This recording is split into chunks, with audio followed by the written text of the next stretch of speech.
దేవుడు ఇచ్చిన భాగ్యాల బట్టి దేవునికి వందనాలు చెల్లిస్తూ వచ్చిన బిడ్డలు దేవుడు దీవించి ఆశీర్వదించులాగా ఈరోజు క్రీస్తుకు కలిగిన సంపూర్ణత అనే మాటలు నేర్చుకుందాము. దాని ముందుగా దేవుని ఆరాధించుకుందాము.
నా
కౌగిలిలో జీవింతును, నా మీద పడి ముద్దాడినా నీ కౌగిలిలో జీవింతును. ప్రేమగల తండ్రి, కృపగల యేసు, దయగల ఆత్మ, నీకే స్తోత్రము. ప్రేమగల తండ్రి, కృపగల యేసు, దయగల ఆత్మ, నీకే స్తోత్రము.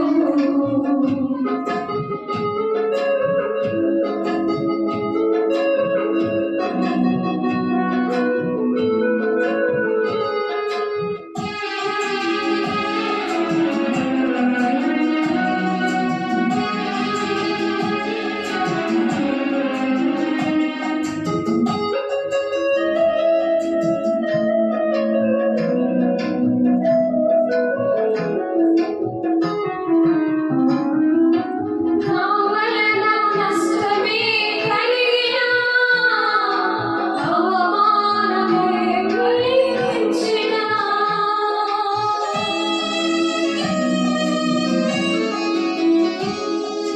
నా వలన నష్టమే కలిగినా, అవమానమే కలిగించినా, నీ కోల్పోయినవన్నీ నాకిచ్చి విందు చేసి మంచి సాక్ష్యమిచ్చావా. నీ కోల్పోయినవన్నీ నాకిచ్చి విందు చేసి మంచి సాక్ష్యమిచ్చావా. ప్రేమగల తండ్రి, కృపగల యేసు, దయగల ఆత్మ, నీకే స్తోత్రము. ప్రేమగల తండ్రి, కృపగల యేసు, దయగల ఆత్మ, నీకే స్తోత్రము. నా యందు జాలిపడు దేవా, నా నీతివైన నా ప్రభువా. నా యందు జాలిపడు దేవా, నా నీతివైన నా ప్రభువా. నీ కృప వీడిపోదంటివే, నా నిబంధన తొలగదంటివే. నా కృప వీడిపోదంటివే, నా నిబంధన తొలగదంటివే. ప్రేమగల తండ్రి, కృపగల యేసు, దయగల ఆత్మ, నీకే స్తోత్రము. ప్రేమగల తండ్రి, కృపగల యేసు, దయగల ఆత్మ, నీకే స్తోత్రము. దేవునికి మహిమ కలుగును గాక. దేవునికి మహిమ. తండ్రి యొక్క ఆత్మ అనేది యేసయ్యకి వచ్చిందన్నమాట. తండ్రి యొక్క ఆత్మ యేసయ్యకి వచ్చి ఆయన దైవత్వం, ఆయన మహిమ, ఆయనకున్న 7 కళ్ళు, ఇవన్నీ కూడా యేసయ్య మానవ రూపముగా ఉన్నందుకు, ఆ మానవ రూపంగా ఉన్నందుకు ఆ శక్తి ఆయనకి, ఆ దైవత్వం, ఆ మహిమ ఆయనకు, ఆ ప్రత్యక్షతను బట్టి ఆనాడు దేవుడు మన కోసం ప్రాణం పెట్టారు. అది మనకు ఉండాలని దేవుడు ఈరోజు క్రీస్తుకు కలిగిన సంపూర్ణత గలవార మగు వరకు అన్ని విషయాలు మీరు ఎదగండి అంటున్నారు. యేసయ్య ఎదిగి చూపించారు. ఎఫెసీయులు 4:11-12 వచనాలు చూపించారు. ఆ 3.5 సంవత్సరాలు కూడా తండ్రికి ఆయన విధేయత చూపించాడు.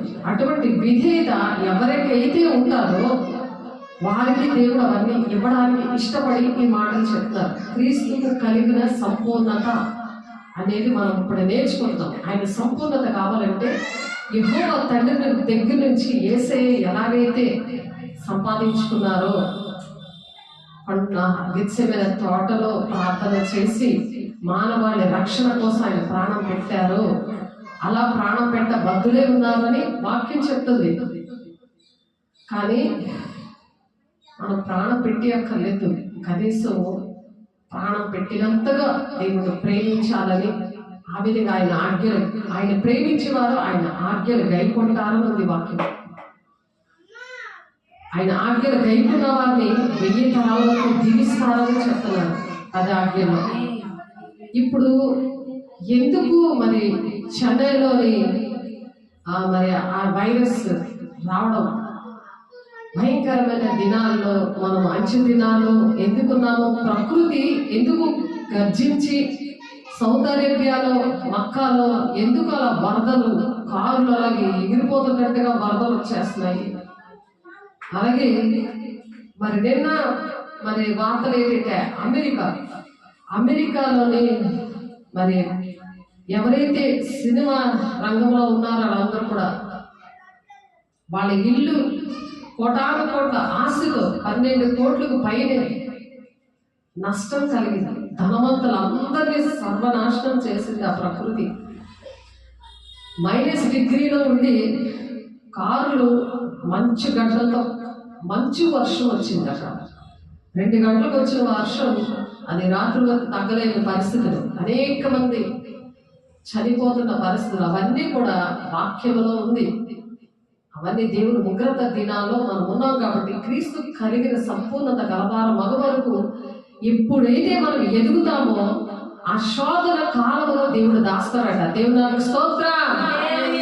ఎవరైతే దేవుని సన్నిధిలో ఉంటారో, ప్రార్థన చేస్తారో, ఎవరైతే క్రీస్తు కలిగిన సంపూర్ణ కలవారం మగ వరకు ఆయన అన్ని విషయాలు ఎదగండి అంటాడు. ఎదుగుదలలో దేవుళ్ళు ఎదుగుతారో, దేవుడిని ప్రేమిస్తారో, దేవుడిని తెలుసుకుంటారో, ఆయన గుణాలు ఏంటి, ఆయన రూపం ఏంటి, ఆయన ఎందుకు ప్రాణం పెట్టారు, ఆయన వస్తున్నప్పుడు ఆయన నీతిమంతుల్ని సింహంలా గర్జించుకుంటూ వస్తూ మరి ఆయన ప్రతి నేత్రము చూస్తుందని ప్రకటన 1:17 ప్రతి నేత్రము చూస్తుంది, ప్రతి ఒక్క రొమ్ము కొట్టుకుంటారు అనే పరిస్థితుల్లో మనం ఉండకుండా అమ్మో దేవుడు వచ్చేసాడు, నేను ఇంకా సిద్ధపడలేదని బుద్ధి లేని కన్నికలా ఉండకుండా దేవుని నమ్ముకున్నాంలే అని చెప్పి చర్చికి వెళ్ళి గుళ్ళకి వెళ్ళి మొక్కుకొని వచ్చేసినట్టుగా చర్చికి వెళ్ళి మొక్కుకొని వచ్చేసింది కాదు. ఇది ప్రతి ఒక్కరిని రక్షించాలి, దీన్ని మతం కొన్న భేదం లేదు. కాబట్టి దేవుడు మనకు అనేకమైన సాక్ష్యాలు, ప్రతి ఒక్కరికి దేవుడిని నమ్ముకున్న వాళ్ళందరికీ సాక్ష్యాలు ఇచ్చారు. ఆ సాక్ష్యం భూమి గంతముల వరకు ప్రకటించాలి. ప్రతి ఒక్కరిని దేవుడు రక్షించమని చెప్తున్నారు. అదే అన్ని విషయాల్లో ఎదగడం అంటే. ఆ విధంగా మనం ఎదగాలని దేవుడు ఈ మాటలు చెప్తున్నారు. ఆ 7 సంఘాలకి దేవుడు యోహాను గారి ద్వారా మనసు దీపంలో లేఖలు రాయించారు. ప్రకటన 2-3 అధ్యాయంలో ప్రతి సంఘానికి కూడా సంఘములతో ఆత్మ చెప్పుచున్న మాట చెవిగలవాడు వినును గాక అంటున్నాడు. అలా ఆ వినే స్వభావం ఉందా లేదా? దేవుని మాటలు పక్కన పెట్టేసి ఈ లోకంలో ఏం జరుగుతున్నాయి, ఎప్పుడేం జరిగిపోతున్నాయని కుంగిపోతున్నారా, బెగ పెట్టుకున్నారా, శోధన వస్తుందని భయపడుతున్నారా? పరిపూర్ణమైన ప్రేమ భయాన్ని వెళ్ళగొడుతుందని ఉంది 1 యోహాను పత్రికలో. దేవుడిని ఎప్పుడైతే నువ్వు ప్రేమిస్తావో ఆయన ఆజ్ఞలు గైకొంటావు, లేకపోతే దేవుడు నమ్ముకున్నాను కదా అని ఊరుకొని ఉంటావు. అప్పుడు దేవుని ఆజ్ఞలు పాటించకపోతే 3-4 తరాల వరకు తండ్రుల దోషం కుమారులు ఎందుకు రప్పిస్తానన్నది వాక్యం. అదే ఆజ్ఞలో ఆజ్ఞది నీ పొరుగు వారిని ప్రేమించకపోతే నరహంతకుడు అని చెప్తుంది. కాబట్టి మనం నేర్చుకున్నాన్ని పక్కన పెట్టడం కాదు, మంచం కింద కొంచెం కింద పెట్టడం కాదు, దీపస్తంభం మీద పెట్టి అది అందరికీ వెలిగించేటట్టుగా లోకానికి మీరు వెలిగై ఉన్నారని కొండ మీద ప్రసంగంలో మొత్తం 5వ అధ్యాయంలో చెప్తున్నారు. కాబట్టి మరణాంత కాలంలో ఉన్న వాళ్ళని విడిపించడానికి అన్ని విషయాల్లో మీరు ఎదగండి అని దేవుడు ఇక్కడ చెప్తున్నారు. ఎఫెసీయులకు రాసిన పత్రిక 4వ అధ్యాయము 11వ వచనంలో మనమందరము విశ్వాస విషయంలో దేవుని కుమారుని గురించిన జ్ఞానం, దేవుని గురించిన జ్ఞానం కాదు, ఇల్లు కట్టుకునే జ్ఞానం కాదు, పెళ్లి చేసుకోవడానికి ఏ జ్ఞానం కాదు, దేవుడు ఇస్తాడు అవన్నీ కూడా. మొదటి నీతిని రాజ్యాన్ని వెతకండి అంతే. ఇప్పుడు ఆ సునామీ వస్తుంటే కొట్టుకొని పోతే దేవుని రాజ్యానికి వెళ్ళరు. ఎవరి మీద ఉగ్రత? దేవుని మాట వినకపోతే ఉగ్రత. దేవుని జ్ఞానం సంపాదించుకుంటే, ఆయన వాక్యాన్ని ఓర్పుతో అంగీకరిస్తే శోధన కాలంలో దాస్తారు అని చెప్పి ప్రకటన 3, 10, 9, 10, 11 వచనాల్లో వాళ్ళ మీద దేవుడు పేరు రాస్తాడట.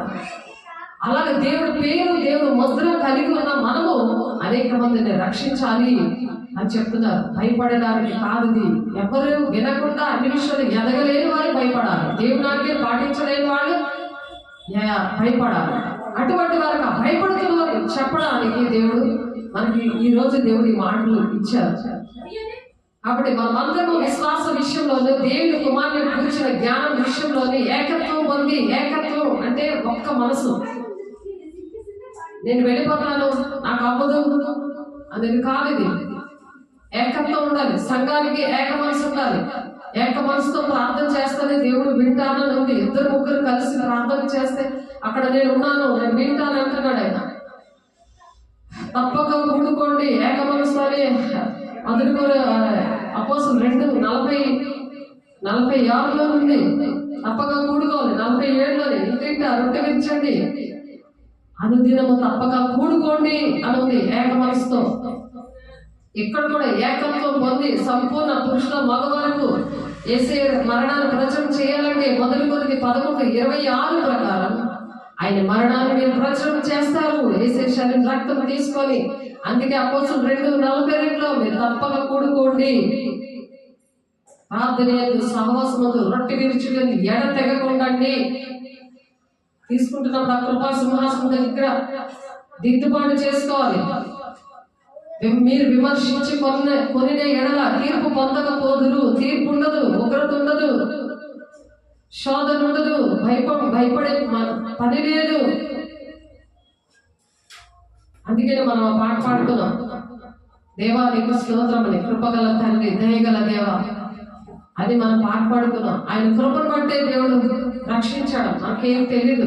ఎప్పుడైతే దేవుని దగ్గర మోకాళ్ళు ఇస్తామో, దేవుని దగ్గర అలా సరి చేసుకొని, దేవా నీ బిడ్డలు రక్షించడానికి వాడుకో, నేను ఎదగాలని ఆశపడుతున్నాను, నేను సంపూర్ణంగా క్రీస్తుని కలిగిన సంపూర్ణత గలవారు మగవరకు అన్ని విషయాల్లో ఎదగాలని ఆశపడుతున్నానయ్యా, నన్ను ఆశీర్వదించు అని చెప్పి ప్రతి పాపాన్ని ఒప్పుకోవాలి. చిటికలో అబద్ధం ఆడతారు, చిటికలో మోసం మాట్లాడతారు, డబ్బు విషయంలో. అందుకే ధనవంతులు అందరు ఇళ్ళు కూడా ఫుల్గా కోట్ల హాలీవుడ్ లో ఆ ఇళ్ళని తగలబడిపోయాయి. అగ్ని వర్షం కలిగింది అక్కడ, అంటుకుపోయాయి అన్నీ కూడా. ఇది -డిగ్రీలో మంచు వర్షం ఇది జరిగింది. ఆలోచించండి, దేవుడు ఉగ్రత ప్రకృతి ఎందుకు గర్జిస్తుందో. ప్రకృతి దేవుడు మాటలు వివరించిందని కీర్తన 19 మనం చూసాం. ఆకాశము ఆయన చేతి పని వివరిస్తుంది, అంతరిక్షము అది బోధ చేసుకుంటాయంట, వాటికి నోరు లేదు అని ఉంది అక్కడ వాక్యం. ఇక్కడ మనం అందరం అందుకే విశ్వాస విషయంలోనే దేవుని కుమారుని గురించిన జ్ఞాన విషయంలోనే ఏకత్వం పొందాలి. అందుకే రక్షించబడాలంటే శోధన కాలంలో దాస్తాడనే విషయం రూతు వాళ్ళకి ఈ వాక్యం 10 సంవత్సరాల క్రితం చెప్తున్నప్పుడు ఈ రూతు వాళ్ళతో దేవుడు కళ ద్వారా మాట్లాడారు. హుదూద్ తుఫాన్ రాకముందు మాట్లాడారు. అంత కొట్టుకుపోతుంది కానీ చర్చి, ఆరాధన చర్చి. అప్పుడు అక్కడ నేను పని చేస్తున్నా, ఆరాధన చర్చి మాత్రం చక్కగా ప్రార్థన చేస్తున్న ప్రార్థనా పనులు అందరూ కూడా, దేవుని బిడ్డలు అందరూ కూడా, నేను ప్రార్థించి వచ్చిన పిల్లలు అందరూ ప్రార్థన చేస్తారు. అది మాత్రం చక్కగా స్టాండర్డ్ ఉంది,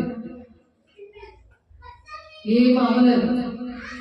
మేడగది దేవునాతో నింపబడి పరిశుద్ధాత్మ పొందుకొని భాషలతో మాట్లాడడం, దెయ్యాలు వెళ్ళగొట్టడం, దర్శనం ప్రవచనం ఇవన్నీ కూడా వచ్చేవి. అక్కడ వాళ్ళతో దేవుడు మాట్లాడిన విషయాలు వాక్యం నేను చెప్పేశాను. కానీ దేవుడు వాళ్ళను బలపరచడానికి ఆ కళ ద్వారా దేవుడు బలపరిచారు.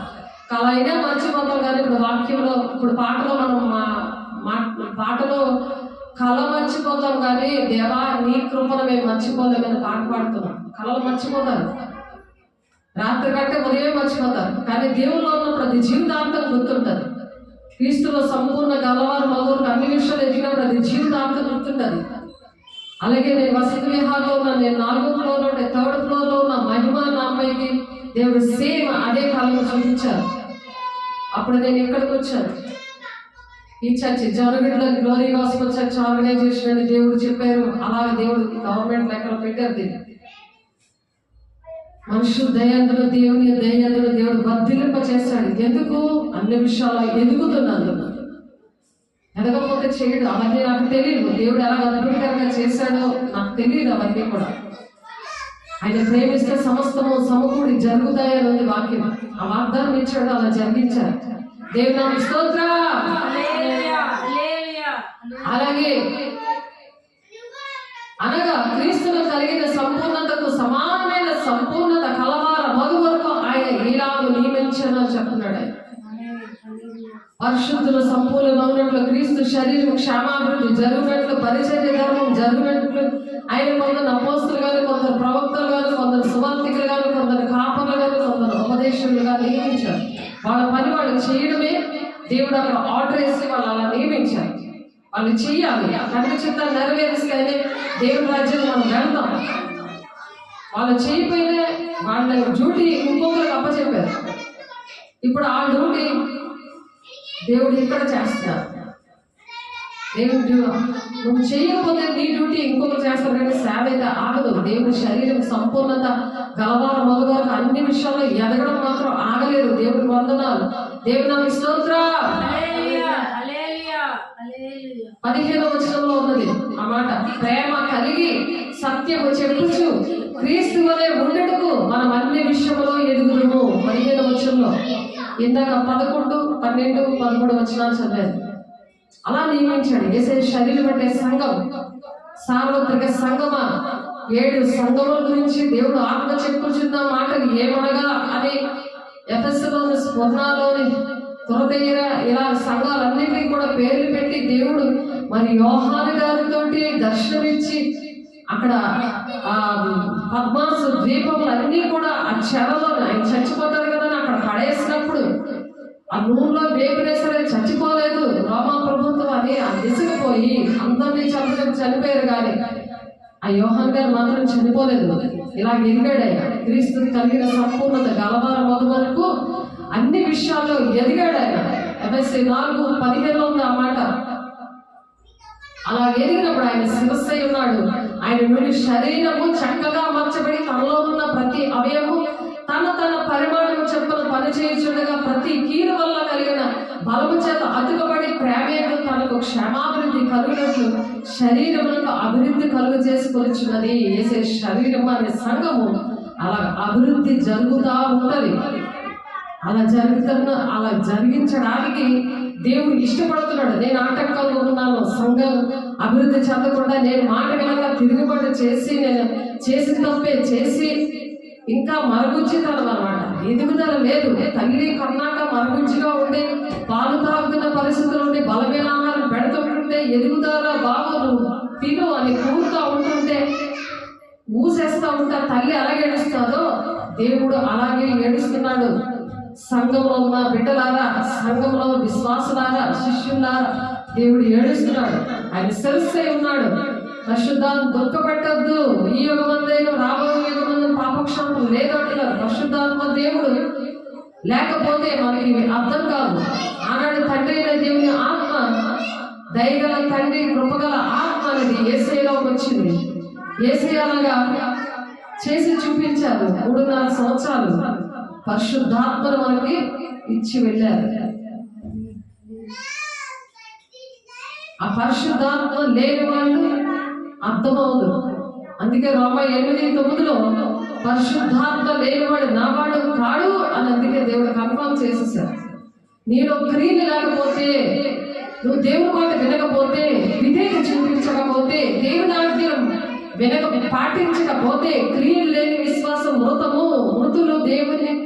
మృతులకు దేవుడు కాడు అని అంటాడు. మృతులకు దేవుడిని కాను అంటున్నాడు ఆయన. చచ్చిపోయిన వారికి మనుషులు ఎలాగైతే పట్టించుకోరో, చనిపోయిన వారికి అన్నం పెట్టరు కదా, కంపు కొడతారు కదా, అలాంటి స్థితి అన్నమాట. దేవుడి పని చేయలేని వాళ్ళకి పరిస్థితి వచ్చేసి దేవుడి మాటలు విని వెళ్ళిపోవడం కాదు.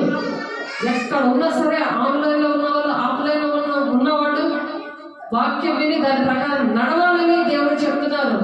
ఆ శోధన కాలం అందు నన్ను దాయి ప్రభా, ఆ కరోనా కానీ, ఆ సునామీ లాంటి ఆ వరదలు కానీ అవి ఏమీ రాకుండా నన్ను అంటకుండా దాస్తానని వాగ్దానం ఇచ్చిన నమ్మదగిన దేవా, శోధనలో ఎవరున్నా సరే సార్వత్రిక సంఘమా నువ్వు రక్షించబడాలంటే సన్నిధిలో ఉండాలి.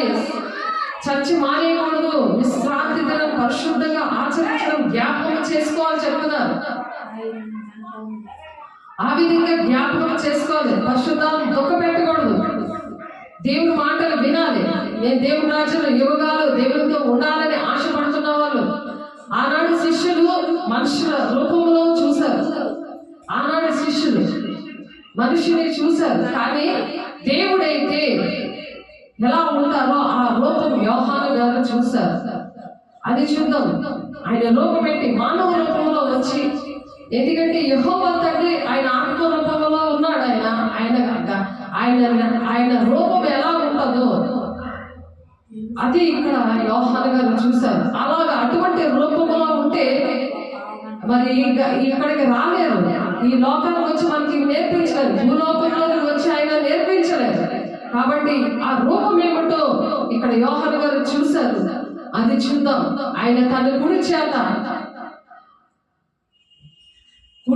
ఆయన తన కుడి చేత 7 నక్షత్రములు పట్టుకొని ఉండను. ఆయన నోట నుండి 2 అంచులుగా వాడి అయిన ఖడ్గం ఒకటి బయలుపెడవచ్చుండని. ఆయన ముఖము మహా తేజస్సుతో ప్రకాశించుచున్న సూర్యుని వలె ఉందంట. యోహాను గారు అలా మోకాళ్ళ మీద ఉండి ప్రార్థన చేస్తున్నప్పుడు అక్కడ ఆహారం లేదు, దాహము. అటువంటప్పుడు ఆయన దేవుని ఆత్మ వశుడై ఆయన ఉండి ఆ చెరలో పడేస్తే పద్మాసు ద్వీపములన్నీ అవి అగ్ని పర్వతాలు, అక్కడ ఎంత వేడి ఉంటుందో ఆలోచించాడు.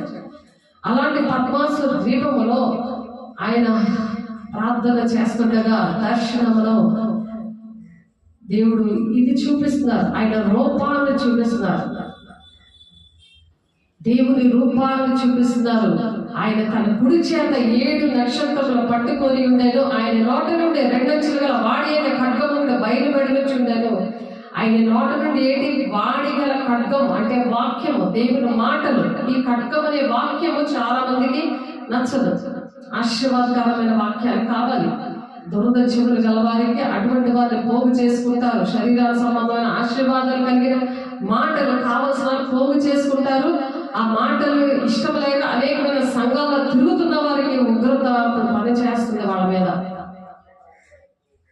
దేవుని మాటలు ఎందుకు, ఏంటి, ఏమి అర్థమవు? పరిశుద్ధాత్మ దేవుడు వలన ప్రకటన గ్రంథం అంటే దేవుడు 2వ రాకుండా ఎలా వస్తున్నాడు, ఆయన రూపమేంటి, ఆయన గుణాలేంటి తెలియకపోతే ఎందుకు? అప్పుడు దేవుడు ఆజ్ఞలు ఎలా పాటిస్తారు, దేవునికి ఎలా భయపడతారు, ఎలా సిద్ధపడతారు?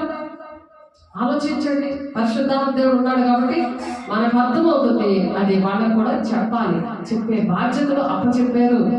ఆయన తన కుడి చేత 7 నక్షత్రాలను పట్టుకొని ఉండేది. ఆయన నోట నుండి 2 అంచులుగా వాడి అయిన ఖడ్గం ఒకటి బయలుపెట్టుకుంటాడు.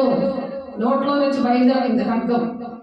మరి అలాంటి రూపం చూస్తే ఎవరైనా, దేవుడు పిల్లల్ని రక్షించడానికి ఆ రూపం చూసి ఎవరైనా వస్తారా? అందుకని యేసయ్యకి ఆ ప్రత్యక్షత ఇచ్చారు, ఆ దైవత్వం ఇచ్చారు, ఆ గుణాలు ఇచ్చారు, ఆ మహిమను ఇచ్చారు. మనకు కూడా ఆ మహిమను ఇచ్చారు.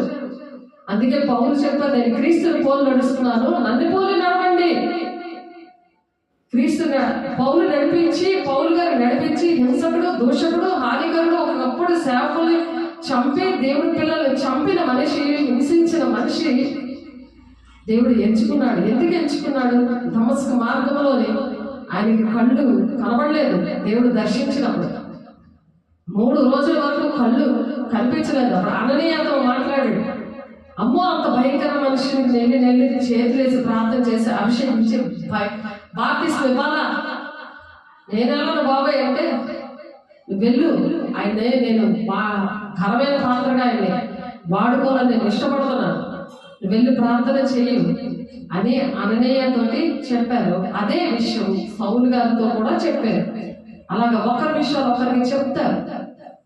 ఒకరు వినకపోతే కన్ఫర్మ్ చేసుకోవడానికి రెండో వాళ్ళు వెళ్ళి బలపరచాలి. వేసేసారు రక్తం తీసుకొని ఆ ధైర్యంతో వెళ్ళి బలపరచాలి. అమ్మా, నన్ను బలపరచాడు, నాతో మాట్లాడిన దేవుడు నీతో మాట్లాడతాడు, నేను వేగిస్తాడు, జాగ్రత్త అని చెప్పడానికి ఇక్కడ దేవుడు పౌలు గారిని సౌలు గారిని పౌలుగా మార్చడానికి అననీయ గారిని వాడుకున్నాడు. అలా మనల్ని దేవుడు పౌలు గారులుగా సౌలు లాంటి బిడ్డలు మార్చడానికి మనల్ని దేవుడు ఎంచుకున్నాడు. స్వార్థంగా నేనే వెళ్ళిపోతాను, నాకే వచ్చిన అహంకారంతో ఉన్నది కాదు ఇది. దీన మనసుతో, దేవా నా కృప ద్వారా నన్ను రక్షించావయ్యా, నన్ను అభిషేకించావయ్యా, నాకు ఇవన్నీ నేర్పిస్తున్నావని దీన మనసు హృదయంలోనే దేవుడు ఉంటానని చెప్తున్నాడు. అలా మనం దీన మనసుతో దేవుని మాటలు చెప్పాలి. అలా వాళ్ళని రక్షించుకోవాలని మరి అనన్య సౌలు గారికి కూడా అననయ్య వచ్చి ఇలాగ అభిషేకిస్తాడు, నీకోసం ప్రార్థన చేస్తాడు. లేకపోతే ఊరంతా అతనంటే హడలు అనమాట. సౌలు అంటే హడలు. అతను వస్తున్నాడంటే ఎవరి ఇంటిలో వాళ్ళు పారిపోతారు. ఎందుకంటే బిడ్డ కడుపులో ఉన్న బిడ్డని కట్ చేసి ఎగరేసి చంపేస్తాడు అనమాట. అంత దుర్మార్గుడు సౌలు గారు. ఆయన అలాంటి దుర్మార్గుల్ని మార్చడానికి దేవుడు భూలోకానికి అందుకే వచ్చాడు. మనం క్రిస్మస్ అందుకే చేసుకున్నాం. భూలోకానికి ఎందుకు వచ్చాడు? ఆయన మహిమనంతా విడిచిపెట్టి వచ్చాడు. పెంటలాంటి పెళ్లిని, పెంటలాంటి ఉద్యోగాన్ని రాలేవా? దేవుని ఆజ్ఞను పాటించలేవా? దేవుని సన్నిధిలో ఉండలేవా? ఉండలేనందుకు హెబ్రీ పత్రికలో కూడా ఉంటుంది, దేవుని ఆజ్ఞను పాటించడానికి విశ్రాంతి దినం వాళ్ళు రానివని అన్నాడు ఆయన. దేవుడే రానివ్వడంట.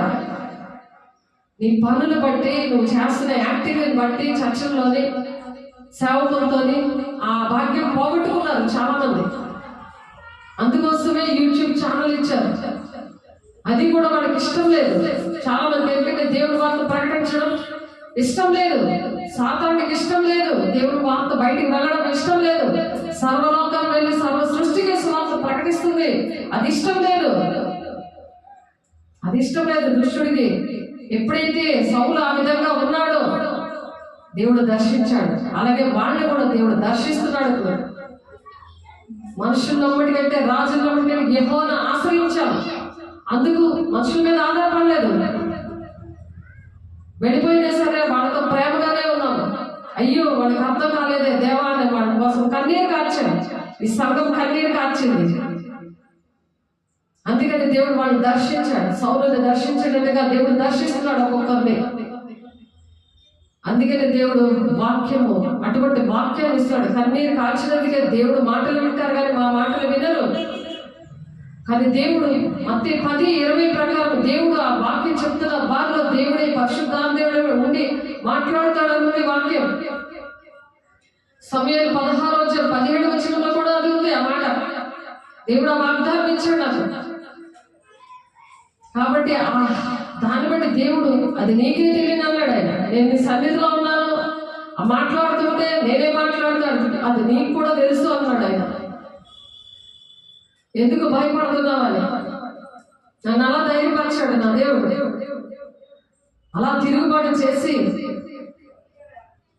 ద్రోహం చేసి, విశ్వాసఘాతకులుగా వీపు చూపించడం ఎవరికి 32 కొరడా దెబ్బలను కొట్టినట్టు చూపించారు. వాళ్ళకి సిలువ ఎత్తుకొని వెళ్తుంటే 32 కొరడా దెబ్బలు వేసే కొట్టారే, అది చూపించారు. ఇక్కడ జరిగిన దానికి ఇక్కడ దేవుడు ఎన్నో ఆశీర్వాదాలు ఇస్తే అవన్నీ కోల్పోయి అవన్నీ కూడా పట్టుకొని ఇష్టం వచ్చిన దగ్గరికి వెళ్ళిపోయినందుకు దేవుడు చూపించారు. ఇంకా కూడా మనోనేత్రాలు గుడితనంగా ఉంటే ఎవరు ఏం చేయలేరు. శోధన కాలంలో దాయాలనుకుంటే దేవుడు మళ్ళా యోబేలు గ్రంథం అంటే మళ్ళా ఉపవాసం ఉంటే రండి దేవుడి దగ్గరికి రండి అని పిలుస్తున్నాడు దేవుడు. చాచిన చేతులతో బుద్ధిలేని కుమార్ని అలా పిలిచాడు, అలా పిలుస్తున్నాడు. పాటలో అదే ఉంది, అదే మాటలు దేవుడు ఇక్కడ మాట్లాడుతున్నారు. పాట ద్వారా మాట్లాడారు, ఇప్పుడు మాటలు వాక్యం ద్వారా మాట్లాడుతున్నారు. అవి నేను చెప్పాలని నేను రాలేదు, నా దేవుడు నా నోటి నుంచి పలికిస్తున్నాడు ఆ మాటలు. అది నేను ప్రిపేర్ అవ్వలేదు, కానీ దేవుడు మాట్లాడతారు. దేవుని ప్రియ సంగమా, నేను చాలా ప్రేమించి నీ కోసం మాట్లాడుతున్నారు.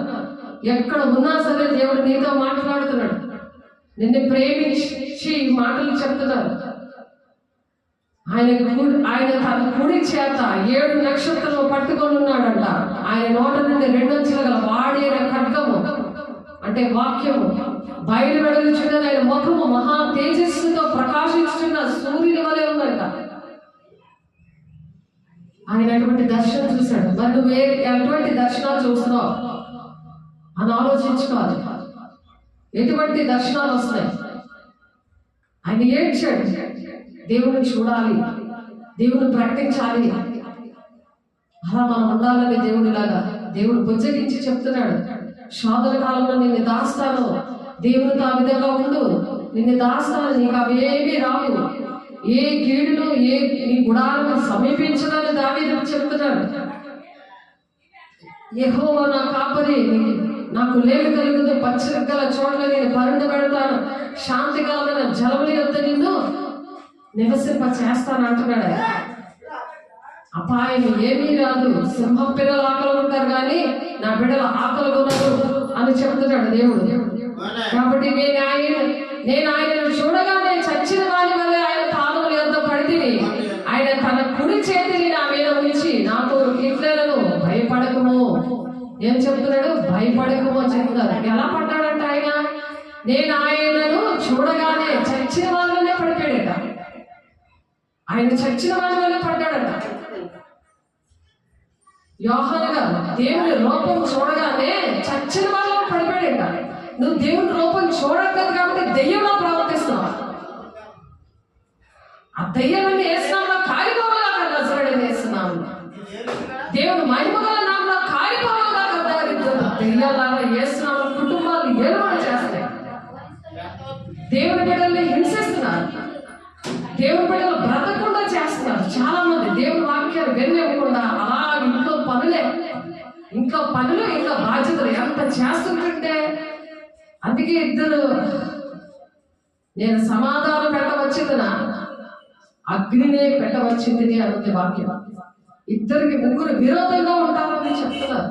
అందుకే ఎవరైతే అలా విరోధాన్ని జయించేదే దేవుని ఆత్మ. ఆ రెండంచెలుగా వాడైన ఖడ్గం అనేది వాక్యము కలిగి ఉండాలి. అటువంటి వాక్యాన్ని నేర్చుకోగలిగి ఉండాలి. వాక్యానికి లోబడి దుష్టుని ఎదిరిస్తే నీ యొద్దరుని పారిపోతాడు అంటాడు. అలా జీవి పొందుకోవాలి. కానీ వాళ్ళు ఏమంటే అదే, కొడుకు ఏదంటే అదే, భ్రష్టుడైపోతాడు కొడుకు. భక్తి కూడా అంతే, భార్య కూడా అంతే. నువ్వు అటువంటి శక్తి గల వాక్యాన్ని, రెండంచెలు గల వాడి అనే ఖడ్గం లాంటి శక్తి గల వాక్యాన్ని మాట్లాడాలి. యాకోబు 4:7 ఉంది కదా, నేను దేవునికి లోబడుతున్నా, దేవా నీకే లోబడుతున్నా అని దుష్టుడు ఎదిరించాలి. నాకు లోబడి దుష్టుడు ఎదిరించాడు. మీ అందరూ పారిపోతాడు. నీకు అలా వీలవుతుంది దేవునితో ఉండడానికి. అందుకే ఇద్దరు తిరగాలి విసురుతుంటే ఒకరు ఉంటారు, ఒకరు వెళ్ళిపోతారు. ఇద్దరు మంచం మీద పడుకుంటే ఒకరు ఉంటారు, ఒకరు వెళ్ళిపోతారు. సిద్ధపడిన వాళ్ళు ఇద్దరికి విరోధంగా ముగ్గురు ఉంటారు. నేను సమాధానం పెట్టవచ్చినా అని అడుగుతున్నారు. ఆ వాక్యం ఎవరికి అర్థమవుతుంది?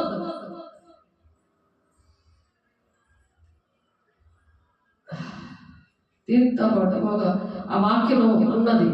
మత్తయి సువార్త 10వ అధ్యాయంలో అనుకుంటాను ఉంటుంది అన్నమాట. అన్ని తీస్తూ ఉంటే మరి వాక్యం ముందుకెళ్ళదు. అందుకని నాకు ఇష్టం వాక్యముతో నేను వాక్యం చెప్పాలి అందరికీ అని నాకు ఇష్టం.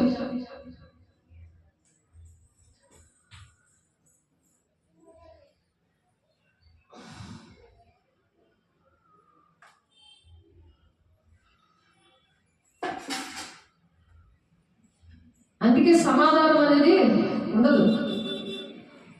ఎవరి ఇంటికైనా వెళ్ళినప్పుడు సమాధానం కలుగును కాక అని చెప్పాలి.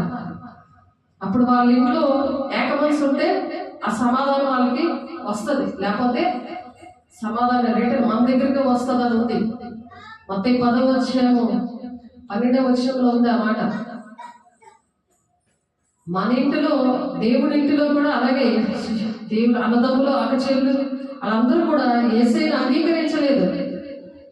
యేసయ్య కూడా అలాగే తండ్రి చిత్తాన్ని నెరవేర్చాడు. తండ్రి చిత్తాన్ని నెరవేర్చాకే అప్పుడు వాళ్ళందరికీ అమ్మో దేవుని కుమారుడు అయినా అని అప్పుడు తెలిసింది వాళ్ళకి. అలాగే మనం తండ్రి చిత్తాన్ని నెరవేర్చాలి, దేవుని రాజ్యానికి వెళ్ళాలని గురి ఎంతగా పరిగెట్టాలి. పౌలు గారు దానికోసం నిలబడ్డారు. నేను క్రీస్తుని పోలి నడిచాను, మీరు నన్ను పోలి నడవండి అంటున్నాడు ఆయన. అలాగా ఎప్పుడైతే ప్రతి వారికి చెప్పినప్పుడు వినలేనప్పుడు ఆ ధూళి పాదాలను ధూళి దులుపుకొని వెళ్ళిపోమన్నారు. ఆ విమర్శ దినమందు ఆ పట్టణము గతి కంటే సొదొమ గొమొర్ర ప్రదేశము గతి వార్వదగినదే ఉంటుందని చెప్పి అటువంటి పరిస్థితులు వాళ్ళకి వస్తాయి. మనం చెప్పడమే. ఎస్కేల్ 2వ అధ్యాయంలో కూడా ఎస్కేల్ గారు కూడా అదే మాట చెప్తారు, మీకు చెప్పండి అంతే అనేసి. అందుకనే ఇదిగో తోడైన మధ్య నేను గొర్రె పిల్లలు పంపిస్తున్నాను, నేను మిమ్మల్ని పంపుచున్నాను కనుక పాముల వల్ల వివేకం ఉండాలి. పావురాల వలె నిష్కపటంగా ఉండాలి. పాము చెవులు, చిటిక్కుమని కాయ ఆకులు సౌండ్ రాగానే ఎన్ని మైళ్ళ దూరం ఉన్నా పావుకి ఎలాగైతే వినపడుతుందో అంత అలర్ట్ గా ఉండాలి. మట్టితనం ఎందుకు వస్తుందంటే లోకంలో ఉన్నప్పుడు మట్టితనం వస్తుంది, వాక్యం కూడా అర్థమవుదు. కాబట్టి మనుషుల గురించి జాగ్రత్త పడిన వారు మిమ్మల్ని మహాసభలకు అప్పగిస్తారు, తమ సమాజ మందిరంలో మిమ్మల్ని కొరడాలతో కొట్టిస్తారు అంటారు మనుషుల దగ్గర. అందుకనే పావుల వల్ల వివేకం ఉండాలి, పావురాలలాగా నిష్కపటంగా ఉండాలి. అందుకే పౌలు గారు చెప్తారు, ధర్మశాస్త్రం తెలిసిన వాళ్ళ దగ్గర తెలిసినట్టు ఉండండి, తెలియలేని వాళ్ళ దగ్గర తెలియనట్టు ఉండండి అని. వారు మిమ్మల్ని అప్పగించినప్పుడు ఎలా మాట్లాడుతారో ఏమి చెప్పుతారో అది చింతించద్దు. మీకేమి చెప్పవల్ల అది ఆ గడియలోనే దేవుడు మీకు అనుగ్రహిస్తాడు. ఆ టైంలోనే మీకు దేవుడు ఆ మాటలు చెప్పిస్తారు. ఎందుకంటే మీ తండ్రి ఆత్మ మీలో ఉండి మాట్లాడుచున్నాడే కానీ మాట్లాడేవారు మీరు కాదు. ఎవరికైనా చెప్తున్నప్పుడు, వాక్యం చెప్తున్నప్పుడు నేనైనా, సువార్త చెప్తున్నప్పుడు మీరైనా తండ్రి ఆత్మను కోరుకోవాలి. మరి యేసయ్య కోరుకున్నారు తండ్రి ఆత్మ, అదే పాట పాడుకున్నారు. ఆ ఆత్మ, తండ్రి ఆత్మ మనలో ఉన్నప్పుడు మాట్లాడుచున్నది. మీ తండ్రి ఆత్మ మీలో ఉండి మాట్లాడుచున్నాడే కానీ మాట్లాడేవారు మీరు కారు అని చెప్తున్నారు. మత్తయి 10:20 ఎప్పుడు దేవుని అడగాలి, తండ్రి ఆత్మ నాకు కావాలయ్యా, నాకు కావాలయ్యా. పాదంలో, కృంగుదల్లో, నిందల్లో, అవమానంలో నన్ను లేవనెత్తామని పాట పాడుకున్నాను. నన్ను అలాంటి నిందల్లో నన్ను ప్రేమించి నన్ను కౌగులించుకొని ముద్దాడవు, నా మీద పడి ముద్దాడవు. నా తల్లి, నా బంగారమే, నా మాట ఎంత విన్నావే, ఎంత చక్కగా విన్నావే అని ముద్దులాడతాం. మన పిల్లలు స్కూల్కి వెళ్ళకుండా పేచీలు పెట్టిన వాళ్ళు శుభ్ర చెడగా బాగుతారు. కొట్టిన టీచర్ అది గట్టిగా చెప్పినా నేర్చుకొని ఓర్చుకొని ఫస్ట్ ర్యాంక్ తెచ్చింది అనుకో, ఎలా ముద్దులాడతారు. ఆ కొట్టిన ఆ టీచర్ మాకు చదువుతారా, నేను రేపు పొద్దున్న నేను ఎక్కడ ఉండాలి, ఏ స్టేజ్లో ఉండాలి, ఒక కలెక్టర్ అవ్వాలని ఆలోచిస్తున్నాడు ఆ స్టూడెంట్. అలాగే దేవుడు అలా ముద్దాడి కౌగిలించుకుంటాడంట. దేవుడు ఆ టైంలో ఆత్మ, యెహోవా ఆత్మ చదువుకున్న పిల్లల దగ్గర నుంచి కలెక్టర్ వరకు తండ్రి ఆత్మ ఉన్నప్పుడు దేశం బాగుంటుంది. దేవునామ స్తోత్ర. డాక్టరేట్, ఇంజనీరింగ్, స్టాఫ్ నర్స్ అందరికీ దేవునామం ఉన్నప్పుడు వాళ్ళ ఉద్యోగాలు కరెక్ట్ గా చేస్తారు, అద్భుతకరంగా. అక్కడ దేవుడు వాళ్ళ ప్రవర్తన చూసి పక్కన వాళ్ళు రక్షించబడతారు.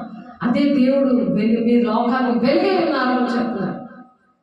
నీ వల్ల ఎవరైనా బాగుపడుతున్నారా? నువ్వే ఎప్పుడు ఏడ్చుకుంటుంటే నాకు ఈ బాధ ఆ బాధ, నేను బాప్తిజం తీసుకుని ఎంతకాలమైనా, ఎన్ని సంవత్సరాలైనా క్రీస్తుకు కలిగిన సంపూర్ణ గలవారు మగవారికి అన్ని విషయాలు ఎదుగుతున్నావా?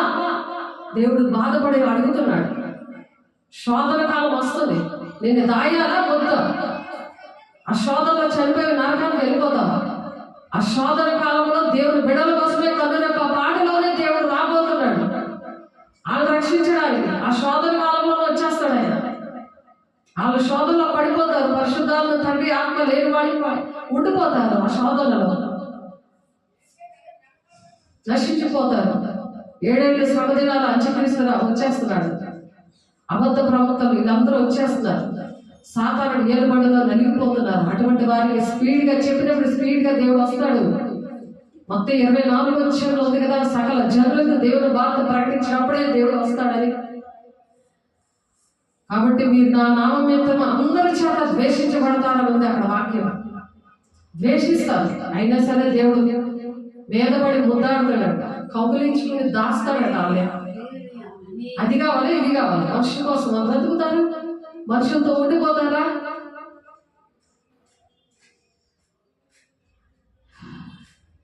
కాబట్టి దేవుడు ఎలా ఉన్నాడో ఆయన రూపం అనేది, ఆ రూపం అనేది దేవుడు చూపిస్తున్నారు.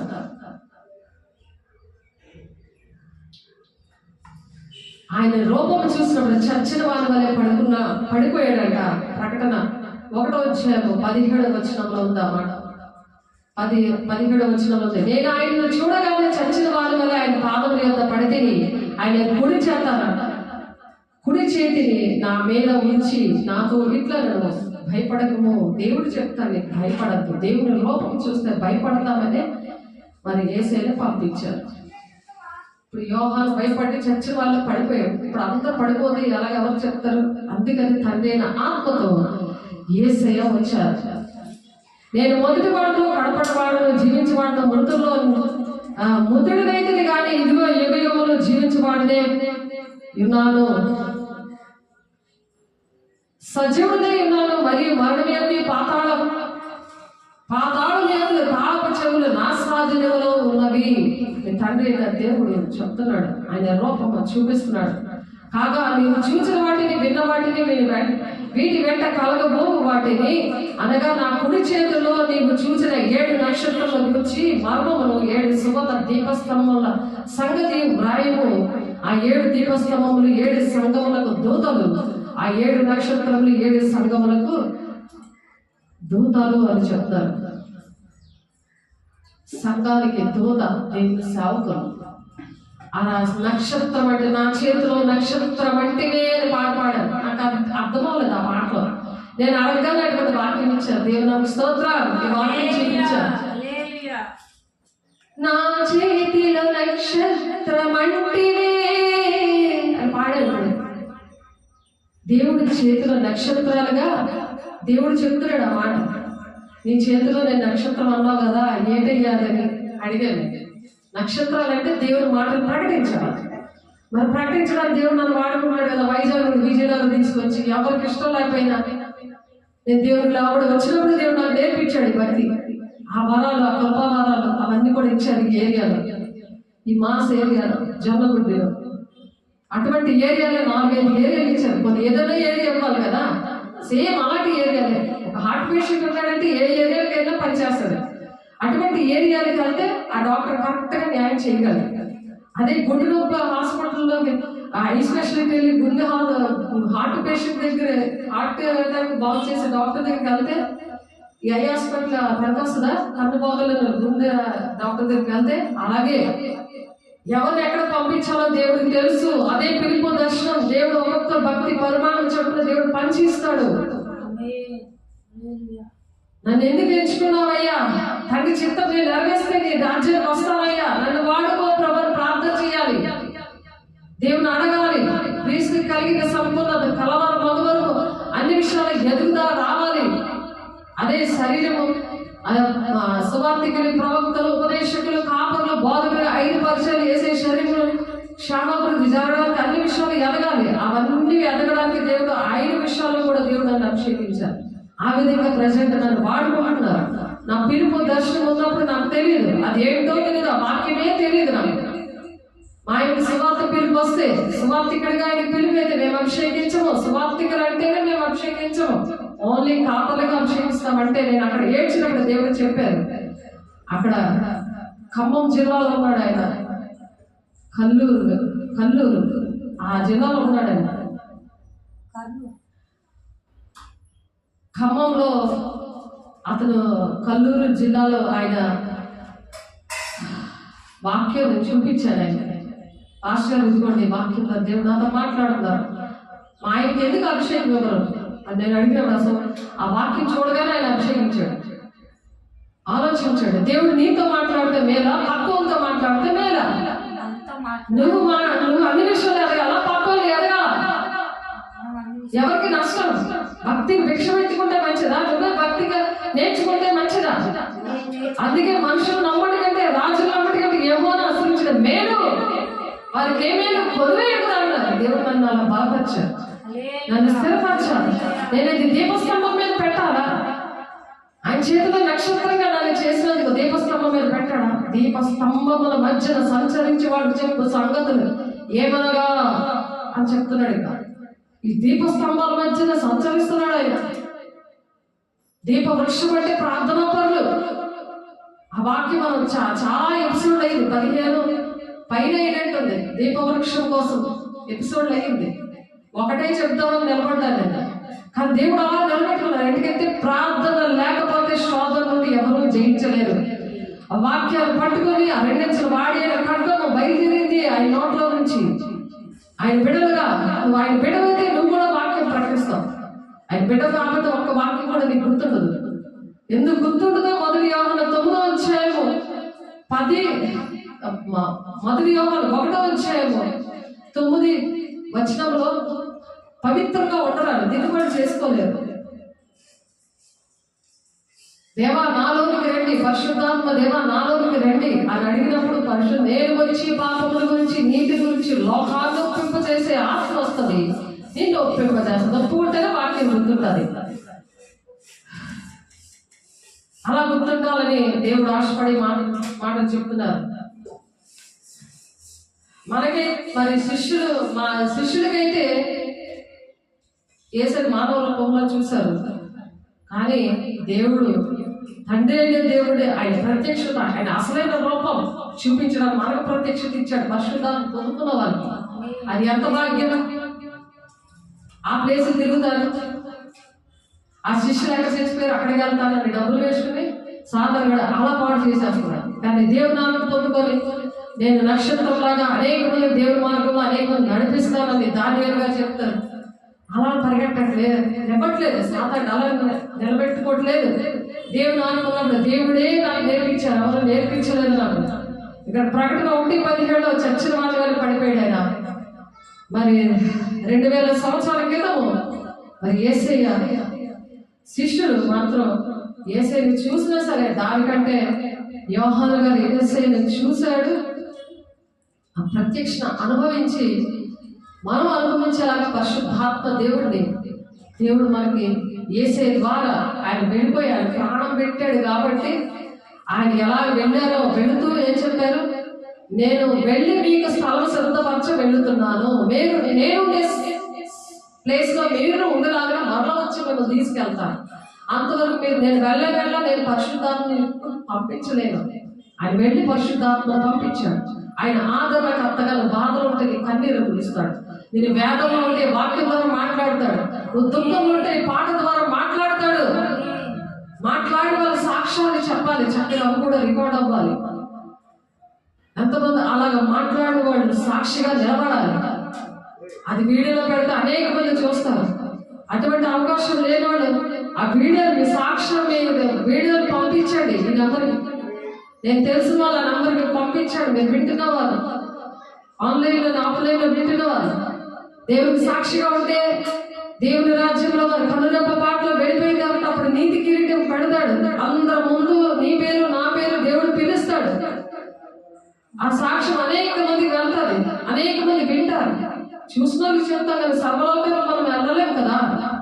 ఎందుకు ఇచ్చాడు దేవుడు నెట్, సెల్ ఫోన్లు ఎందుకు ఇచ్చాడు? ఫేస్బుక్లు అన్ని కూడా టిక్ టాక్లు, చెక్కాలు, ఈ సినిమాలు, సీరియల్ చూడాలిగా. దేవుడికి శత్రువులు అంటాడు. దేవునితో స్నేహం చేయాలి. లోకంతో మనుషులతో స్నేహం చేస్తే దేవుని రాజ్యం వెళ్ళరు. ఏడు జరుగుతాయో ఏడు జరగబోతాయో అన్ని విషయాలు దేవుడు రాసించాడు. ప్రతి మాటను రాసించాడు.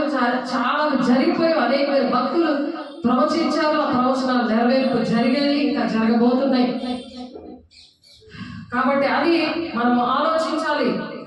ఆయన ఎలా కనిపించారో, ఎలాంటి ప్రత్యక్ష లక్షణాలు కలిగి ఉన్నారో యోహానుకు కనిపించి చూపించి అవి మనకు చెప్పమని చెప్పారు. వినడం కాదు, అనుభవించడం కాదు, చెప్పాలి. చెప్పడానికి ఇవన్నీ నేర్పిస్తున్నారు. అందుకే శరీరం రక్తం తీసుకొని ఆయన మరణాన్ని పరిచయించారు. మీరు ఆయన శరీరం రక్తం తీసుకొని మొదలు కొరింది 11:26 ప్రకారం నన్ను వాడితో ప్రభావ కన్నీరుతో అడగాలి, పర్సనల్ గా అడగాలి. నాకు శాత కాదని కూర్చోవడం కాదు, అడగాలి. అడుగు వాటికంటే ఊహించే వాటికంటే అత్యధికంగా దీవించే దేవుడు మన మధ్య ఉన్నాడు. ఆమేన్.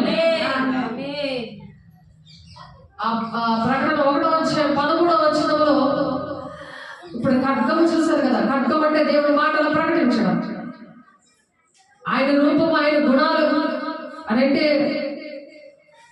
ఆ రూపం తెలిస్తేనే నువ్వు ఆయనలోనే సంపూర్ణంగా ఎదగలవు. ఆయన రూపం తెలియకపోతే నీకు ఎదగలేవు. ఆయన రూపం తెలియాలి కదా, ఆయన గుణ లక్షణాలు తెలియాలి కదా. ఆయన ఎందుకు అవన్నీ నేర్పించి వెళ్ళాడు. ఆయన తండ్రి చిత్త నెరవేర్చండి, లేకపోతే మీరు దేవుని రాజ్యానికి వెళ్ళరు అని అంటే, దేవా నీ నామంలో దెయ్యాలు వెళ్ళకూడలేదా, అద్భుత కార్యాలు చేయలేదా, రోజు వచ్చి చర్చ తొడలేదా అని అంటే, అక్రమం చేయవారు కదా అంటే మీరు ఎవరో నాకు తెలియదు అని వస్తారు. మత్తయి 7:23-22 ఉంటుంది. 21లో తండ్రి చిత్తం నెరవేర్చే విషయాలు మనం ఇప్పుడు మాట్లాడుకుంటున్నాం. యేసయ్య చేశారు, ఆయన పౌలు నడవడానికి పౌలు గారు చెప్పారు, అలా పౌలు గారు బోధ నేర్పించారు. నా జీవితాన్ని అంకితం ఇచ్చి భక్తి నేర్పించి ప్రభు అని అడిగినప్పుడు నేర్పించారు. లేకపోతే నాకు కూడా రావు ఇవేమి కూడా. అలాగే మీరు కూడా అడగండి, దేవుడు మీకు కూడా నేర్పిస్తారు. అందరం దేవుడి పిల్లలమే, అందరి కోసం ఆయన ప్రాణం పెట్టారు. ఆయన పక్షపాతి కాదు. కాబట్టి ప్రశస్త వస్త్రాలు ఆయన నోట్లోంచి ఖర్చుగా బయలుదేరింది కదా, అది ప్రకటించాడు. ఇప్పుడు ప్రశస్త వస్త్రాలు అంటే ప్రకటన 1:13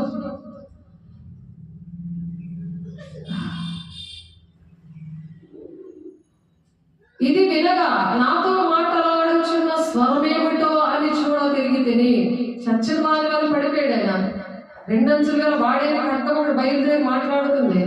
ఆ స్వరం వింటుంటే నాతో మాట్లాడుచున్న స్వరమేమిటో అని చూడ తిరిగాడు, వెనక్కి తిరిగాడు. ఎవరైనా పిలుస్తారు, ఏదైనా స్వరం గట్టిగా వస్తుంటే తిరుగుతాం కదా, అలాగా యోహాను గారు తిరిగారు.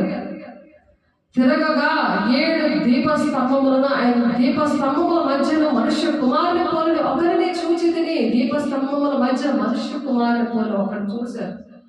ఆయన తన పాదముల మట్టుకు దిగుచున్న ధరించుకున్నారు. రొమ్మునకు ఎలా ధరించుకున్నాడంటే ఆయన పెద్ద అంగీ ధరించుకున్నాడు, నడుముకు బంగారు దట్టి కట్టుకొని ఉన్నాడు. ఆయన రూపం అది అలా కట్టుకున్నాడు. 2 ఆయన తిరుగుతున్నాడు. ఎలాగా ఆయన తన పాదముల మట్టుకు దిగుచున్న వస్త్రము ధరించుకుని రొమ్ములకు బంగారు దట్టి కట్టుకొని ఉండను. 7 దీపస్తంభాల మధ్య కూడా తిరుగుతున్నాడు. అంటే సంఘాల మధ్య ఆయన తిరుగుతున్నాడు. నువ్వు ఏ వాక్యం చెప్తున్నావు, ఎలా నువ్వు బిజినెస్ చేస్తున్నావా, దేవుని ఇంటిని వ్యాపారంగా చేయొద్దని ఆయన కోపం వచ్చి ఎలా తిరగదోశాడు. అందుకే హుదూద్ తుఫాన్లో చర్చలు ఏంటి, చాలా మంది కొట్టుకుపోయారు. కరోనాలో చాలా మంది చనిపోవడానికి కారణాలు అవే. దీపస్తంభము అంటే 7 సువర్ణ దీపస్తంభముల దీపస్తంభం మధ్య మనుష్య కుమారుని పోలి ఒకరిని నేను చూశాను. ఆ దీపస్తంభం అంటే ప్రార్థన పరుల దగ్గర ఆయన తిరుగుతున్నాడు. ఆయన ఏ ప్రార్థన చేస్తున్నావు, శరీరానుసారమైన ప్రార్థనలు చేస్తున్నావా, ఆత్మానుసారమైన ప్రార్థన చేస్తున్నావా, శరీరానుసారమైన దుఃఖము మరణము అని చెప్తున్నారు. రోమ 8:5-6-7 వచనాలు. మరి 2 కొరింథీయులు 7:10లో 10-11 చదవండి. రక్షణార్థమైన దైవ చిత్తానుసారమైన దుఃఖము రక్షణార్థమైన మారు మనసును కలుగు చేస్తుందట. అది దుఃఖము పుట్టించదు, నీకు దుఃఖం పుట్టించదు. తలనొప్పి రాదు, కాళ్ళు నొప్పులు రావు, ఏ వ్యాధి, సంతోషమే సంతోషం.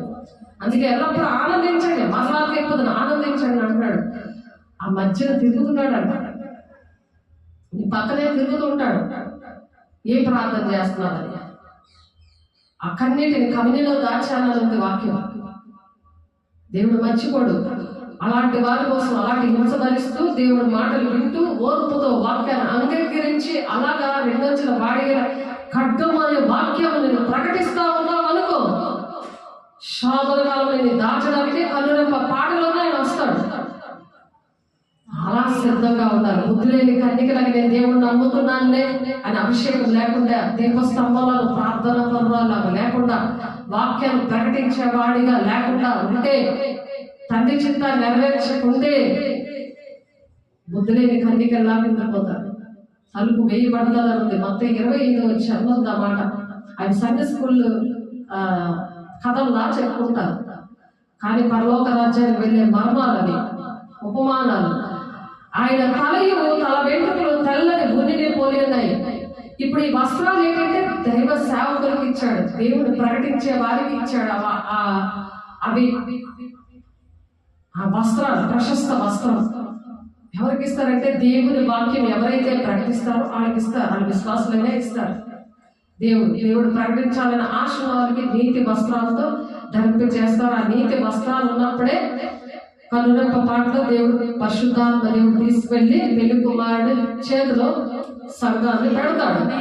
అలా పెడతాడు. పెళ్లి కుమారుడు రెడీ ఉన్నాడు. పెళ్లి కుమార్తె సంఘము అలా సిద్ధపడాలనే దేవుడు జల్లి చేశాడు. ఇప్పుడు గింజలు ఉంటాయి, పొట్టు ఎగిరిపోతుంది, కాలిపోతుంది, ఇప్పుడు బూడిదైపోతుంది.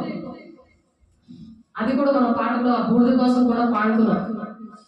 ఆయన ఎలా కనిపించారో, ఎలాంటి ప్రత్యేక లక్షణాలు కలిగి ఉన్నాయో యోహానికి ఆ విధంగా కనిపించింది. ఎవరైతే పరిశుద్ధాత్మ పొందుతున్నారో వాళ్ళకు కూడా ఆ విధంగా కనిపిస్తుంది. ఆ ప్రశస్త వస్త్రము ఎక్కడుంది?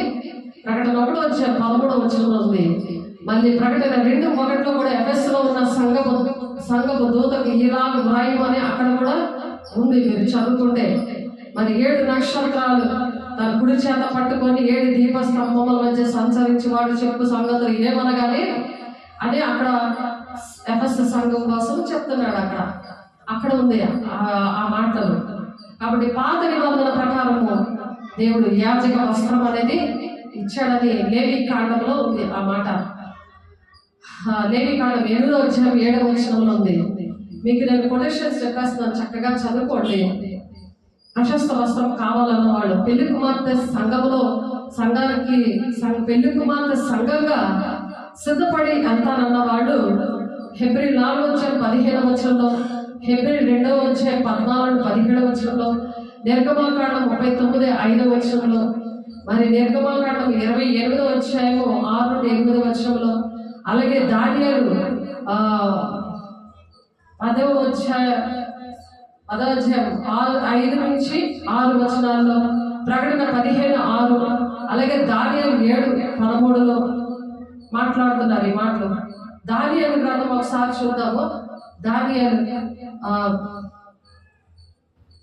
ఎందుకంటే ఆ వాక్యాలు ద్వారా ప్రశస్త వస్త్రము మనము ధరించుకొని దేవుని రాజ్యానికి పెళ్లి కుమార్తె సంఘంగా సిద్ధపడడానికి దేవుడు ఆశపడి ఈ మాటలు చెప్తున్నారు. కాబట్టి ప్రశస్త వస్త్రం అందరికీ కావాలి కదా. ఎవరికి కావాలి? దేవుని స్తోత్రం చెల్లిద్దాం.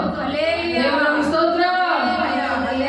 కాబట్టి అలాగా మనం ఏంటంటే ప్రశస్త వస్త్రాలు నాకు కావాలయ్యా అంటే నీతిగా జీవించాలి, పరిశుద్ధంగా జీవించాలి. అది ప్రశస్త వస్త్రాలు అంటే.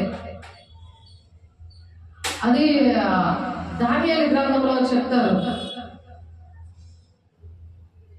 ఇప్పుడు ఒక వాక్యం అనేది చదువుకుందామని ఆశపడి 10వ అధ్యాయం 5-6 నేను కన్నులెత్తి చూడగా నారబట్టలు ధరించుకున్న ఒకడు కనబడను. అతడు నడుమున మేలిమి బంగారము నడిగొట్టెను కట్టుకొని ఉండను. అతని శరీరము రక్తవర్ణపు రాతి వంటిది. అతని ముఖము మెరుపు వలె ఉండెను.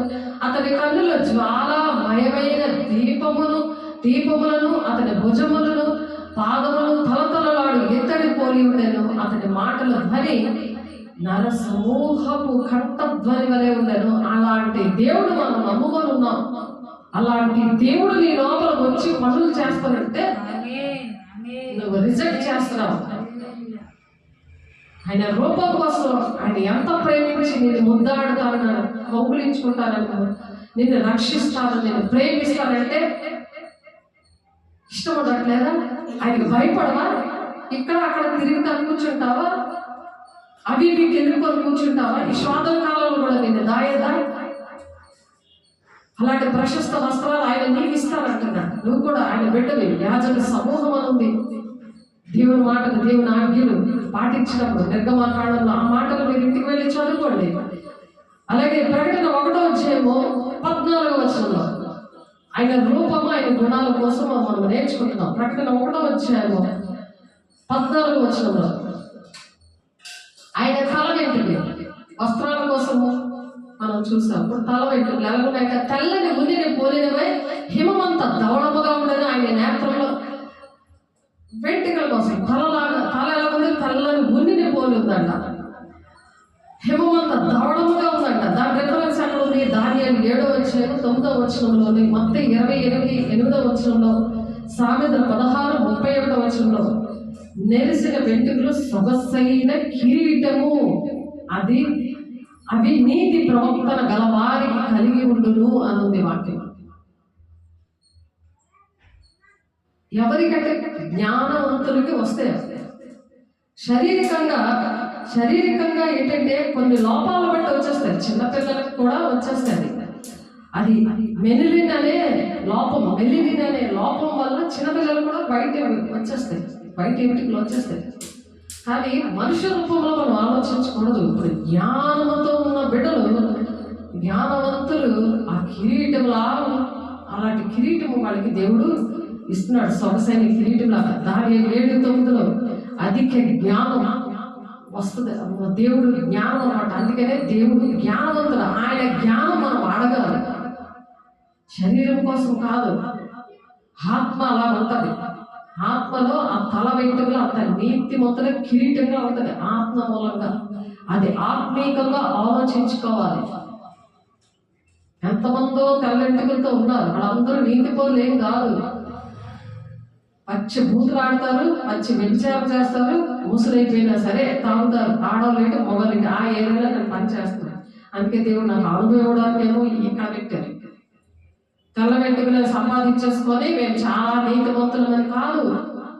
ఆత్మీయంగా దేవుడు చెప్తున్నారు. ఆత్మగల దేవుడు ఆత్మ సంగములతో చెప్పు మాట చెవి గలవాడు వినుగా కంటే జ్ఞానేంద్రియాలు రావాలి.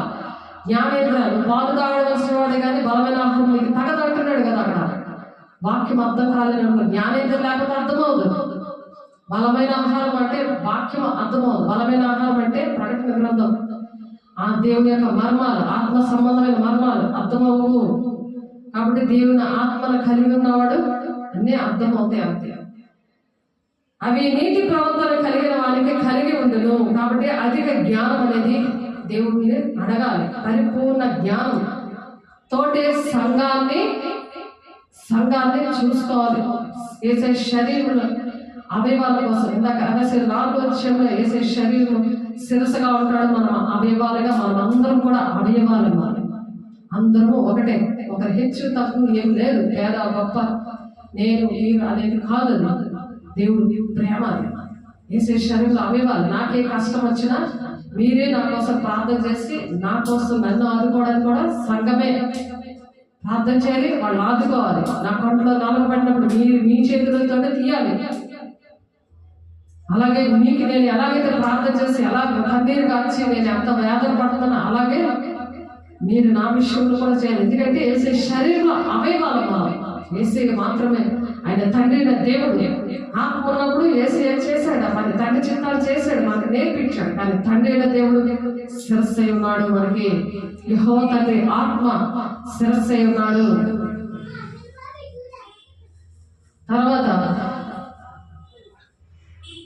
తర్వాతి సామెతలు 20:29లో యవనస్తుల బలము వారికి అలంకారము, తలనెరుపు వృద్ధులకు సౌందర్యము.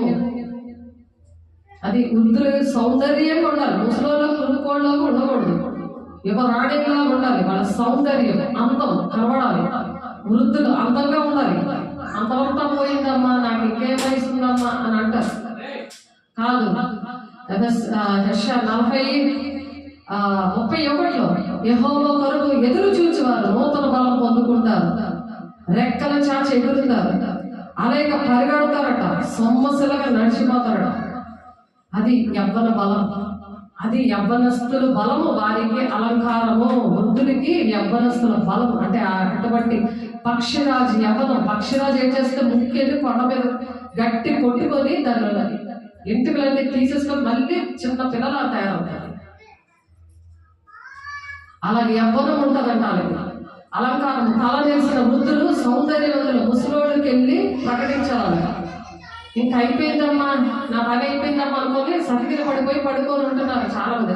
72 సంవత్సరాలు వచ్చినా దేవుడు పనిచేస్తున్నారు. 83 సంవత్సరాలు ఉన్నాయన పనిచేసి ఒక సంస్థనే నడిపిస్తున్నాడు. 93 సంవత్సరాలు ఒక పాస్టర్ గారు. నేను చూశాను. అంట ఒక ఇన్స్పిరేషన్ గా ఉండాలి. మనం ఒక వెలుగులాగా ఉండాలి. అనేక మంది వెలిగించడానికి దేవుడు ఈ భూలోకానికి వచ్చాడు. ఆయన ఎందుకు వచ్చాడు? ఆయన రూపం ఏంటో, ఆయన ఎలా వచ్చాడు, ఆయన గుణ లక్షణాలు, ఆ తేజస్సు, ఆ దైవత్వం అవన్నీ కూడా మనకు రావాలని అన్ని విషయాల్లో క్రీస్తుకు కలిగిన సంపూర్ణత గలవాల మగు వరకు అన్ని విషయాలు మీరు ఎదగండి అంటున్నాడు. ఈరోజు ఎదగమంటున్నాడు. అప్పుడు వాగ్దానాలు నెరవేర్చబడతాయి. మాట విన్న వాళ్ళకి ఎవరు ఏం చేయరు, మనుషులు ఏం చేయరు, మరి దేవుడు ఎలా చేస్తారు? దేవుడి దగ్గర అసలు రూలు ఒప్పుకోదు. ఖచ్చితంగా ఉండాలి. మోహం చూస్తే చాలు అంత వ్యభిచారం చేసినాడు. నీ సహోదరుని ప్రేమించకపోతే చాలు నరహంతకుడు. అది వాక్యం చెప్తుంది. దేవుడితో దొంగిలించావంటే, దేవుడితో లేకపోతే దేవుడి దగ్గరే దొంగవే. దొంగ శాపగ్రస్తులు అంటున్నారు. దేవుడి దగ్గర దొంగలించేస్తావా? మనుషుల దగ్గర అలాగే దొంగలిస్తున్నావు, అబద్ధాలు ఆడిస్తున్నావు. దేవుడి దగ్గర దొంగలించి అంత పెద్దదాని అయిపోయావా? పెద్దోడు అయిపోయాక దేవుడి దగ్గర దొంగలిస్తే శాపగ్రస్తులంత మలాకి 3:9 ఎంత గట్టిగా చెప్తున్నాడు దేవుడు. అది హెచ్చరిక చేయకపోతే ఆ ప్రాణాన్ని నువ్వే ఉత్తరవాదం అంటున్నాడు. హెచ్కేల్ 3:18 హెచ్చరిక చేయాలి మనం. దేవుని ఆజ్ఞలు పాటిస్తేనే దేవుని రాజ్యం. వాళ్ళే వాడుకుంటాడు, వాళ్ళే ఎదుగుతారు అన్ని విషయాల్లో. కాబట్టి ఇప్పుడు ప్రకటన 1:14 ఆయన వస్త్రాలు గురించి చెప్తున్నాము. ఆయన కళ్ళు అగ్ని జ్వాల వంటి నేత్రాల కోసం చెప్పుకున్నాం. ఆయన తలబెట్టుల గురించి చెప్తున్నాం. ఆయన తలబెట్టులు, ఆయన నేత్రములు అగ్ని జ్వాలల వంటివి. ఆయన నేత్రాలు ఎలాంటివి? అగ్ని జ్వాలల వంటివి. ఆయన నేత్రములు అలా ఉన్నాయంట, అగ్ని జ్వాల వంటివి. దానియేలు 7:9 ఇక సింహములను వేయిట చూచి తిని మహావృద్ధుడు ఒకడు కూర్చుండను. ఆయన వస్త్రము హిమం వలె ధవళముగాను, ఆయన తల వెంట్రుకలు శుద్ధమైన గొర్రె బొచ్చు వలెను తెల్లగాను ఉండెను. ఆయన సింహాసనం అగ్ని జ్వాలల వలె మండుచుండెను, దాని చక్రములు అగ్ని వలె ఉండెను. దేవుని రూపము, ఆయన నివసిస్తున్న స్థలము. ఆయన మనలోకి వస్తే మనం ఎలా ఉంటాం? మనం కూడా అగ్ని నేత్రాలు ఉంటాయి. అలా చూసిన వెంటనే ఆ సాతాను మోక పరిగెడతా ఉంటుంది. పౌలు గారి నోట్ల నుంచి అగ్ని మోక అలాగా నోట్ల నుంచి వెళ్ళిపోయిందండి. సాతాను మోక వెళ్ళిపోయింది. ప్రార్థన చేశారు ఫోన్లోనే. మత్తయి 28:3 ఆ దూత స్వరూపము మెరుపు వలె ఉండెను, అతని వస్త్రము హిమమంతా తెల్లగా ఉండెను. దూత అంటే దేవుని పని చేసేవాళ్ళు, సేవకులు గాను అగ్ని జ్వాలలు గాను వాడుకుంటానని వాక్యం. అది చాలాసార్లు చెప్పడమైంది.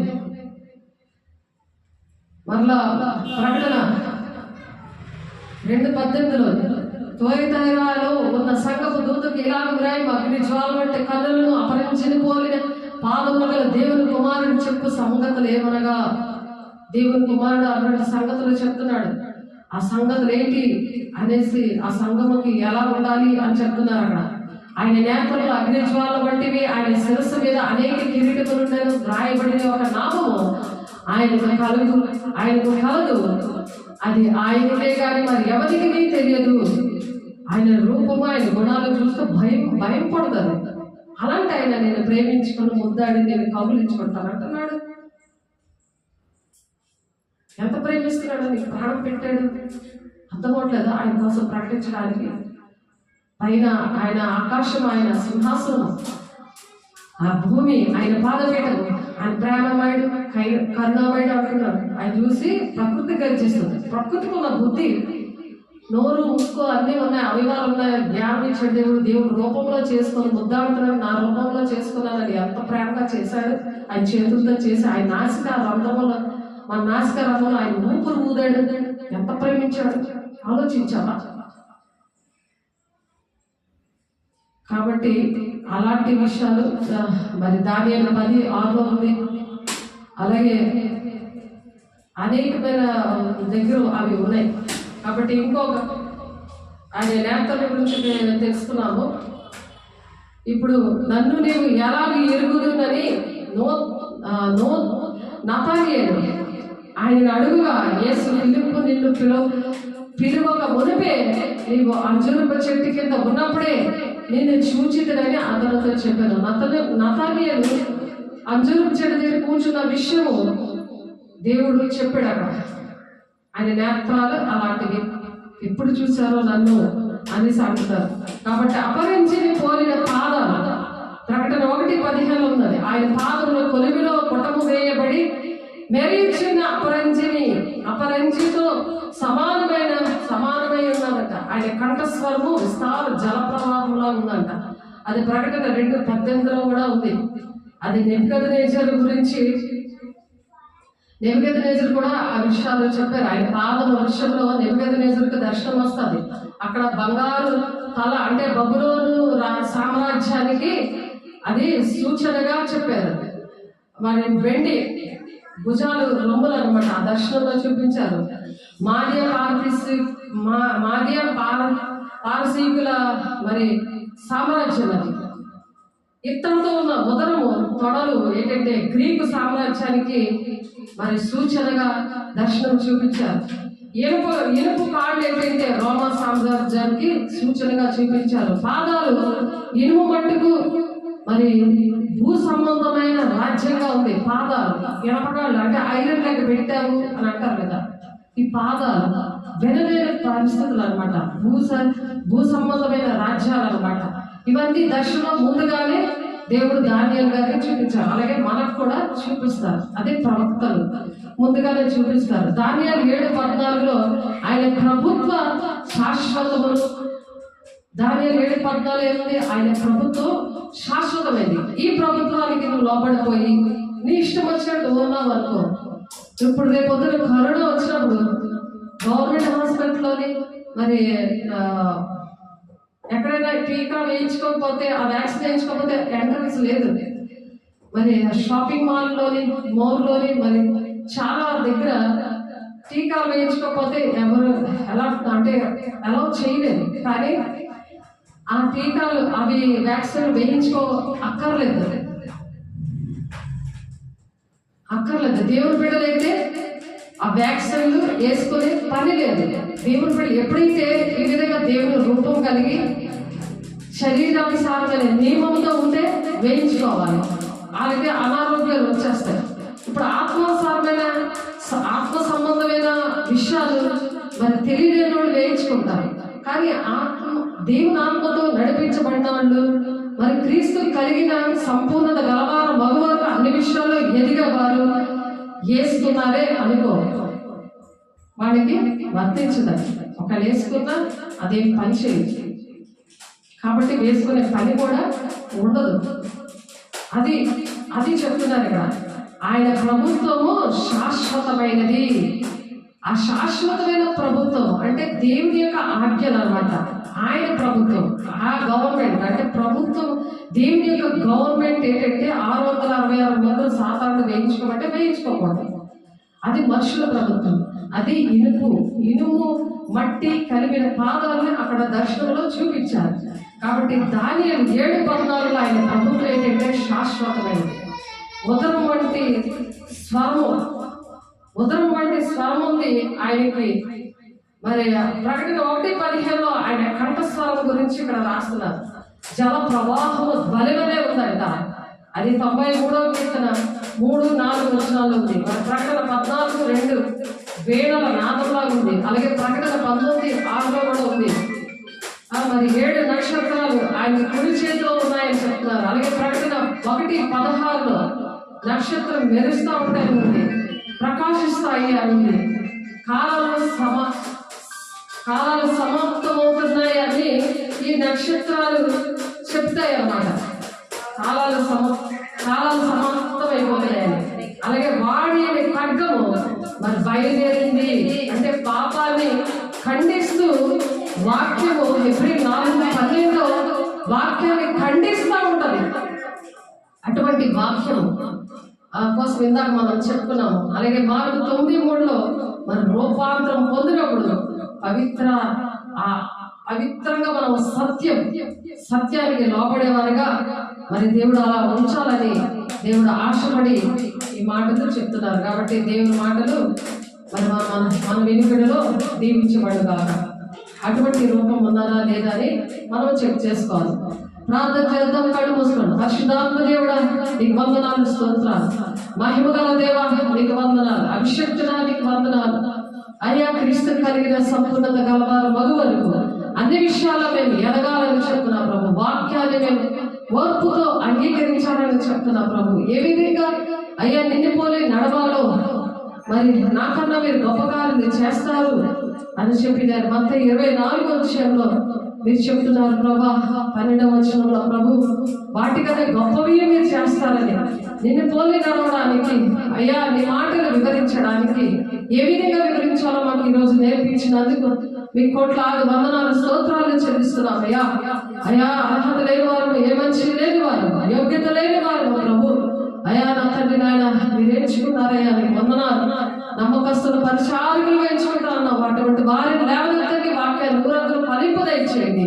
ఈ సాక్షిగా మీరు నిలబెట్టుకుంటున్నందుకు మహిమ ఘనత ప్రభావాలు మా ద్వారా మీరొక్కరే పొందుకుంటున్నారు. వందనాలు స్తోత్రాలు చెల్లిస్తూ యేసే పరిశుద్ధ నామములో బ్రతిమలాడి వేడుకుంటున్నాం తండ్రి. ఆమేన్. తండ్రి యొక్క దీవెన, కుమారుని యొక్క కృప, పరిశుద్ధాత్మ ఇచ్చే సమాసం ఎవరైతే వాక్యాన్ని అంగీకరిస్తున్నారు వారందరికీ కూడా సకలోక పరిశుద్ధుడికి సదాకాలముతో నడిపించిన కాక. ఆమేన్. God bless you. దేవునికి మహిమ కలుగును గాక. దేవునికి వందనాలు. దేవుడు దీవించిన కాక. ఆమేన్.